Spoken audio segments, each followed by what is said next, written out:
అంటే అండి అక్కడ ఒక అమ్మ ఉన్నదండి, పెద్ద ఆవిడ. అయితే అక్కడ ప్రార్థన పెట్టాలంటే ప్రార్థన పెడదాం అమ్మా అన్నానండి. అడిగితే సరేలేండి అన్నారు. అయితే ఇద్దరు ముగ్గురు వస్తారమ్మా, కొంతమంది వస్తారంటే సరే అన్నారు. అదే ప్రార్థన పెట్టామండి. ప్రార్థన పెట్టాము. వాళ్ళు కూడా కూర్చున్నారు. వాళ్ళ ఇంట్లో వాళ్ళు కూడా నలుగురు, అమ్మగారు నలుగురు. ఆ తర్వాత బయట నుంచి కూడా కొంతమంది తీసుకెళ్ళి పిల్లలు, చిన్నవాళ్ళు, పెద్దవాళ్ళు ప్రార్థన పెట్టామండి. ఆ తర్వాత ప్రార్థన అయిపోయిన తర్వాత అండి ఒకరోడు వచ్చి మా చేయి పట్టుకుని, నువ్వు ఇక్కడే ఉండాలా, ఎక్కడికి వెళ్తావు, నువ్వేం చేస్తున్నావు, నువ్వు మతాన్ని మారుస్తున్నావు అంటే, లేదు అమ్మకు ప్రార్థన చేయబట్టే కదా లోపలికి వెళ్ళి కదా ప్రార్థన చేసాము, ఆ గేట్ దాటే వెళ్ళాం కదా, వాళ్ళకి వెళ్తేనే కదా మేము ప్రార్థన చేసాం, అప్పుడు కూర్చొని ప్రార్థన చేసుకున్నా కదా, మరి నేను బలవంతంగా ఎందుకు చేసి అనుకుంటున్నారు అంటే, అలా కదా బలవంతంగా మత మార్పిడి చేస్తారు అలా కనుకండి. ఇక ఆర్ఎస్ఎస్ వాళ్ళు అలా పిలిస్తే వాళ్ళందరూ కూడా వచ్చి కొడతానే ఉన్నారండి. 9 మంది అయితే కనుక మొత్తానికి 1.5-2 గంటలు కొడతానే ఉన్నారండి. ఇలాగా పోలీసు గారు వచ్చాయి కాబట్టి సరిపోయిందండి, లేకపోతే కొడుతున్నారు పడిపోతున్నాను. అయినా సరే మళ్ళీ కొడుతున్నారు, మళ్ళీ పడిపోతున్నాను. అట్లాగా లేపి మళ్ళీ కొడుతున్నప్పుడల్లానే దూషిస్తున్నారండి. దేవుడు దూషించటం, నన్ను దూషించటం, మీ ఏసు ఎక్కడ, అలాగా అని చెప్పేసి, నువ్వు ఎక్కడ పుట్టావు, ఎలాగా, నీ పేరేంటి, ఆ తర్వాత బొట్టి పెట్టి కొట్టారండి. ఆ తర్వాత ఈలోగా మా ఎక్స్ ప్రెసిడెంట్ గారిని బొట్టి పెట్టి కొట్టారండి. ఆ తర్వాత ఎక్స్ ప్రెసిడెంట్ గారిని, ఆ తర్వాత ప్రెసిడెంట్ గారిని, ఫెలోషిప్ ప్రెసిడెంట్ గారిని పిలిచామండి. వచ్చారండి ఆ పాస్టర్స్ ఫెలోషిప్ ప్రెసిడెంట్ గారు వచ్చారు. ఇద్దరు వచ్చినప్పటికి ఇద్దరిని కూడా మళ్ళీ అలా వాళ్ళు మాట్లాడుతున్నారండి. ఏం జరిగిందంటే, ఏంటో మీరు వచ్చారు అని చెప్పేసి మళ్ళీ వాళ్ళు కొట్టండి, వాళ్ళు కూడా బొట్టి పెట్టారండి. అలా కొట్టి ఆ తర్వాత ఇన్సర్ట్లు లాగేసి, మీరు ఇన్సర్ట్లు కూడా చేసుకుంటారా, మీరు దశభాగాలు తినేసి మీరు పొట్టలు పెంచుతున్నారా, మీరు దేశాన్ని పాడు చేయడానికి వచ్చింది మీరు ఇక్కడ ఉండకూడదురా, ఇంకా రా అని చెప్పేసారంటే అతను బూతులండి. అట్లాగన్నా సరే మేము ఏం అనలేదండి. వాళ్ళకు కూడా అంటారండి, ఏమైనా ఇక్కడ ఫాస్ట్ గారు వచ్చారు కాడి నుంచి మేము ఇక్కడ ఏమి చేయలేదని కొంతమంది అన్నారు. బాగానే ఉంటున్నారు ఈయన, ఇప్పుడైతే ఇక్కడ మతం మార్చడం మొదలుపెట్టాడినా అంటున్నారండి. అయితే మరి ఎవరికి దగ్గరకు నువ్వు వచ్చి చెప్పేవో, నేను నిన్ను అన్నావా, మిమ్మల్ని అన్నావా అంటే, అదిగో నువ్వు మాట్లాడుతున్నారు నువ్వు అని చెప్పి మళ్ళీ కొట్టడం అంటే, ఇప్పుడు నేను దగ్గరికి వచ్చి నేనేమి చెప్పలేదు కదా, అమ్మ ఏదో ప్రార్థన అన్నది, నేను అమ్మతో అడిగాను, అమ్మ పెట్టమన్నది, నేను ప్రార్థన అయిపోయింది, మీరు ఇప్పుడు ఇలా చేయటం బాగున్నదంటే వాళ్ళందరినీ ముందు ప్రార్థన పెట్టిన వాళ్ళు అందరూ ఎవరెవరు వచ్చారు చెప్పారని చెప్పేసి అని మళ్ళీ కొట్టారండి. అప్పుడు నేను కొట్టానండి, అయ్యా మిమ్మల్ని ఇబ్బంది పెడితే కానీ సారీ అని చెప్పేసి అంటే మళ్ళీ కొట్టారండి. సారీ చెప్తావు కదా, నువ్వు అన్నీ అయిపోతావు సారీ చెప్తావు, ఒక లెంపగా కొట్టి సారీ చెప్తే నువ్వు న్యాయం అనిపిస్తుందా అంటే, మరి మీరు కొడుతున్నారు అయినా మీరు సారీ చెప్పట్లేదు, నేను కొట్టించిన సారీ చెప్తున్నాను, అయినా సరే మీరు కొడుతూనే ఉన్నారన్నా అని చెప్పేసి అంటే, ఇక చూడండి, ఇక దీన్ని బతనం, ఇక నేను ఇదిగో ఇక్కడికి చెట్టు కట్టేస్తాం, ఇచ్చేస్తాం అని చెప్పేసి అంటే, ఇక దుర్భాషలు ఆడారండి. మనం వెళ్ళలేము, చెప్పలేము. ఈలోగా పోలీసులు వచ్చారండి. వచ్చిన తర్వాత వెంటనే నన్ను తీసుకొచ్చారు. ఆ తర్వాత వాళ్ళు కూడా రమ్మన్నారని వచ్చారండి. వచ్చిన తర్వాత ఇక్కడ సరే ఆయన ఏదో మత మార్పిడి చేస్తాడో లేకపోతే తెలుసు వాళ్ళ ఇంట్లోకి వెళ్ళి ప్రార్థన చేశారంటున్నారు, బలవంతంగా చేశారంటున్నారు అని చెప్పేసి, అది ఆమె ముందు అంటే బాగానే మాట్లాడిందండి. ఆ ఇంటికి వెళ్ళాలి మామూలుగా ప్రార్థన అడిగారు, ఆయన పెడతానన్నంటే సరే అన్నా, నేను 3-4 వస్తారమ్మా అని చెప్పేసి అన్నారు. ఓకే అని చెప్పేసి అన్నాము. అయితే ఎక్కువ మంది వచ్చారు. సరే ఆ ప్రార్థన అయిపోయింది. నాకు ఇష్టమయ్యే ఆయన వచ్చి ప్రార్థన చేశారు. అప్పుడప్పుడు చేస్తూ ఉంటారు అంతే. నేనైతే అంతగా చర్చికి వెళ్ళను అని చెప్పేసి ఆమె చెప్పింది అప్పుడు. అయితే ఆ తర్వాత అండి వాళ్ళందరూ ఆమెను తిట్టగా అప్పుడు ఈ కోపడగా ఇంకా మేమందరం పాలు అలా అన్నట్టుగా చేసి, ఆమెకి ఎవరు లేరండి, పిల్లలు లేరు, ఎవరు వాళ్ళు. అయితే కనుకండి ఆ ఇంట్లో మాత్రం అప్పటికి మాత్రం అంటే వాళ్ళ కూతురు వరుస, కోళ్ళ వరుస ఒక ఆమె ఉన్నదండి. ఆ తర్వాత ఇంకొక 2 పిల్లలు ఉన్నారండి, పెద్ద పిల్లలే. వాళ్ళందరూ కూడా వచ్చారు. వాళ్ళందరూ కూర్చున్నారండి. ప్రార్థన జరిగిందండి. ప్రార్థన అంతవరకు బాగానే జరిగిందండి. బాగా ఉన్నారు, అందరూ విన్నారు. చేపలు వేసి కూర్చున్నామండి. కూర్చొని తక్కువైతే మా చర్చలు కూడా తప్పించాము, కూర్చున్నామండి. లోపలే పెట్టామండి, రోడ్డు మీద ఏం పెట్టలేదండి. అట్లాంటిది ఆ అమ్మాయి ఏమైపోయిందంటే, అలాగనగానే ఈమె రివర్స్ అయిపోయి నన్ను బలవంతంగా ఇక్కడ ప్రార్థన పెట్టించారు. మా ఇంట్లోకి వచ్చి అన్నట్టుగా ఇప్పుడు పెట్టారు సార్. అదే అయితే కనుక 2 గంటలు కొట్టారండి, 9 మంది కొట్టారండి, ఒక పన్ను ఊడిపోయిందండి.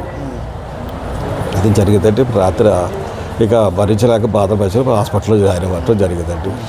స్కానింగ్లు అన్నీ కూడా తీసుకున్నాను. రిపోర్ట్స్ అన్ని పోలీస్ స్టేషన్లో సబ్మిట్ చేశారు. కొన్ని చేసాం సార్, కొన్ని చేయాలి.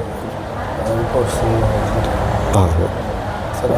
ఇంకా లేదు సార్, చేస్తాం. వాళ్ళని అరెస్ట్ చేసిండే వాళ్ళంటే అతను బాబులకి కస్టడీకి తీసుకున్నారు సార్.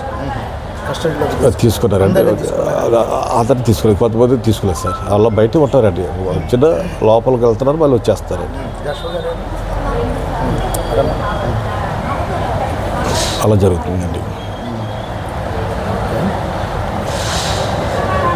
ఇప్పుడు కేసు నడుస్తుంది.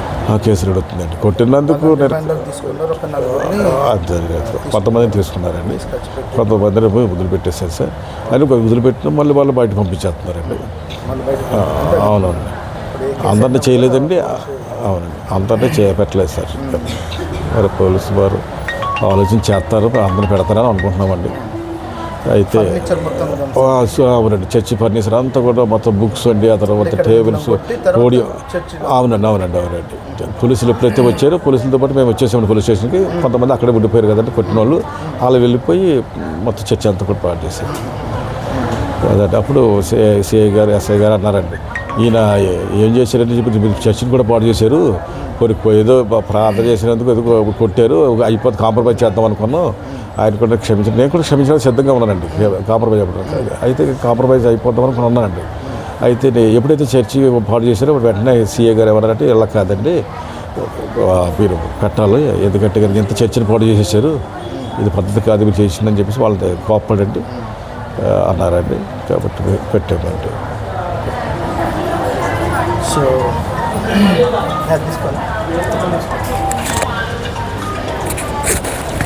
సో దేవనామానికి స్తోత్రం కలుగునుగాక. మనం మేడ్చల్లో పాస్టర్ పైన దాడి జరిగింది. విలియం కేరీ గారి దగ్గర మనం ఉన్నాం. వారు హాస్పిటల్లో అడ్మిట్ అయ్యి ఉన్నారు. వారిని కొడితే పండ్లు ఊడిపోయాయి, పండ్లు తీసేయడం జరిగింది. చాలా అనారోగ్యంతో లేవలేని పరిస్థితిలో 1 గంట వాళ్ళు 9 మంది కలిసి ముగ్గురిని కొట్టడం జరిగింది. ఒక ఆమె ప్రార్థనకు పిలిచింది. ఓకే, ఆమె ప్రార్థనకు పిలిచి మళ్ళీ తిరిగి మా ఇంట్లో ప్రార్థన పెట్టారు అని వాళ్ళు ఆమె మాట్లాడడం జరిగింది. సో ఓకే, దానికి మేము ఒప్పుకుంటాం. కానీ శారీరకంగా మ్యాన్ హ్యాండిల్ చేయడం అనేది తప్పు. చట్టాన్ని వాళ్ళ చేతిలో తీసుకోవడానికి అధికారం ఎవరిచ్చిండ్రు? ఈరోజు క్రిస్టియన్ డెమోక్రటిక్ ఫోరం నేషనల్ అధ్యక్షుడిగా, నేషనల్ కమిటీ, ఆ తర్వాత మా కమిటీ మెంబర్స్ అందరం కలిసి పాస్టర్ గారిని పరామర్శించడానికి రావడం జరిగింది. మేము అడుగుతున్నాం, ఆ మతోన్మాదులను అడుగుతున్నాం, మేము మా చర్చిలోకి వచ్చి మా చర్చిని ధ్వంసం చేసే రైట్స్ మీకు ఎవరు ఇచ్చారు? చట్టాన్ని మీ చేతుల్లోకి తీసుకోవడానికి అధికారం ఎవరు ఇచ్చారు? మా పాస్టర్లు ఎవరైనా తప్పు చేస్తే లీగల్గా వెళ్ళండి, లేదా మాకు చెప్పండి, మేమే వారికి తగిన శిక్ష పడేటట్టుగా మేము యాక్షన్ తీసుకుంటాం. కానీ మైండ్ హ్యాండిల్ చేసే అటువంటి రైట్స్ ఎవడిచ్చాడు మీకు? ఈరోజు ఈ విధంగా ఇలాంటి 2 తెలుగు రాష్ట్రాలలో భయంకరమైన విషయాలు జరుగుతున్నాయి. నేను అడుగుతున్నాను ఈ ప్రభుత్వాన్ని, ముఖ్యమంత్రి గారిని, మీ పాలన ఏం జరుగుతుంది? క్రైస్తవులకు భారతదేశంలో స్వేచ్ఛ లేకుండా పోయింది, భద్రత లేకుండా పోయింది. మేము ఈ భారతీయులం, మేము క్రైస్తవులుగా ఈ భారతదేశానికి సేవలు అందించాం. మా లాంటి సేవలు భారతదేశానికి ఎవరూ అందించలేదు. చరిత్ర చదువుకోండి, చరిత్ర చూసుకోండి. ఈ విధంగా మా పైన దాడులు చేస్తే మేము మళ్ళీ చెప్తున్నాం, తిరిగి దాడులు ప్రారంభం చేస్తాము. తిరిగి దాడులు ప్రారంభమైతే ఇబ్బందులు అవుతాయి. మా చర్చిలలోకి రావడానికి మీకు అధికారం ఎవడిచ్చాడు? చట్టాన్ని మీ చేతిలోకి ఎలా తీసుకుంటారు? చట్టాన్ని వాళ్ళ చేతిలోకి తీసుకుంటే ప్రభుత్వాలు ఏం చేస్తున్నాయి? తక్షణమే వాళ్ళని అరెస్ట్ చేయాలి, వారిపైన తగు చర్య తీసుకోవాలి. అలాంటి వారు ఇక మీదట పెట్టరేగకుండానట్లుగా తగిన సెక్షన్ల కింద వాళ్ళ మీద కేసులు పెట్టి వాళ్ళను తక్షణమే అరెస్ట్ చేసి నాన్ బెయిలబుల్ వారెంట్గా వాళ్ళను అరెస్ట్ చేసి వాళ్ళను పోలీస్ స్టేషన్లో కూర్చుండబెట్టాలి, జైలుకు పంపించాలి. ఇది మేము డిమాండ్ చేస్తున్నాం. మాకు భారత రాజ్యాంగం మత స్వేచ్ఛ హక్కునిచ్చింది, కాదనడానికి ఎవరికి రైట్స్ లేవు. ఇది భారతదేశం, ఇది హిందూ దేశం కాదు. హిందూ అనే పదానికి అర్థం లేదు. ఈ హిందూ అనే పదాన్ని అరువు తెచ్చుకున్నారు. ఇది పక్క వాళ్ళ దగ్గర నుండి వచ్చినటువంటి పదం. ఈ పదం ఇది భారతదేశం మాత్రమే కానీ హిందూ దేశం కాదు. హిందూ దేశం అని ఒకవేళ నిరూపించాలనుకుంటే, మీరు హిందూ దేశం అనుకుంటే, మీరు ఎక్కడైనా ఏదైనా ఆఫీసులో రాస్తున్నప్పుడు కానీ, ఏదైనా మీరు లోన్స్ కానీ లేకుంటే ఇంకేవైనా తీసుకుంటున్నప్పుడు కానీ భారతదేశం ఇండియా అని రాస్తున్నారు. అదే హిందూ అని రాసి తీసుకోండి చూద్దాం. మీ పర్మిషన్స్ కానీ మీరు వెహికల్స్ తీసుకున్నా కానీ ఏదైనా కానీ హిందూ దేశం అని రాసి తీసుకోండి. అది చేత కాదు. కానీ ఇది హిందూ దేశం అని, ఇక్కడ హిందువులే ఉండాలని ఈ అప్రజాస్వామ్యమైనటువంటి క్రియలు మన భారతదేశంలో జరుగుతున్నాయి. ప్రజాస్వామ్యాన్ని కాపాడడానికి క్రైస్తవ్యం నిలబడింది, CDF నిలబడింది. ప్రజాస్వామ్య హక్కులు, భారత రాజ్యాంగం ఇచ్చిన ప్రతి హక్కును ప్రతి పౌరుడు ఉపయోగించుకుంటారు. దాన్ని కాదనే ఒక రైట్స్ ఎవ్వరికీ లేవు. కాబట్టి పాస్టర్ గారిని మేము పరామర్శించాం. మేము పాస్టర్ గారికి హామీ ఇస్తున్నాం CDF తరపు నుండి ఎలాంటి మీకు సహాయమైనా మేము చేయడానికి సిద్ధంగా ఉన్నాం. దేనికి భయపడేది లేదు. ఇలాంటి దాడులు మళ్ళీ తిరిగి జరిగితే, ఎక్కడ దాడి జరిగితే అక్కడ CDF ఉంటుంది. క్రైస్తవ సమాజం మొత్తం ఉంటుంది. క్రైస్తవ సమాజాన్ని ఒక తాటిపైకి తీసుకొని వస్తున్నాం మేము. ఆ క్రైస్తవ సమాజం అంతా కూడా దీనిపైన ఆలోచన చేస్తున్నారు. ఇలాంటి మతోన్మాదులకు బుద్ధి చెప్పే రోజులు అతి త్వరలో ఉన్నాయి. ఈ చట్టాన్ని వాళ్ళ చేతిలోకి తీసుకుంటే, పోలీస్ డిపార్ట్మెంట్ వాళ్ళు దయచేసి నేను మీకు విజ్ఞప్తి చేస్తున్నాను, చట్టాన్ని వాళ్ళ చేతిలోకి తీసుకుంటున్నప్పుడు మీరు వారి మీద కఠిన చర్యలు తీసుకోండి. ఎందుకంటే వారు పోలీస్ డిపార్ట్మెంటుకు చేత కాదు అన్నట్టుగా వ్యవహరిస్తూ చట్టాన్ని వాళ్ళ చేతిలో తీసుకుంటున్నారు. అది పోలీస్ డిపార్ట్మెంట్ కాదా? ఆలోచించండి. డిపార్ట్మెంటును వాళ్ళు తక్కువ చేస్తున్నారు. డిపార్ట్మెంట్ విలువను తీస్తున్నారు. మేము పోలీసు వాళ్లకు కృతజ్ఞతలు తెలియజేస్తున్నాం. వారి కష్టాన్ని మేము ఆలోచిస్తున్నాం. మేమందరి కొరకు ప్రార్థన చేస్తాం. మేమందరినీ కలుపుకొని వెళ్తాం.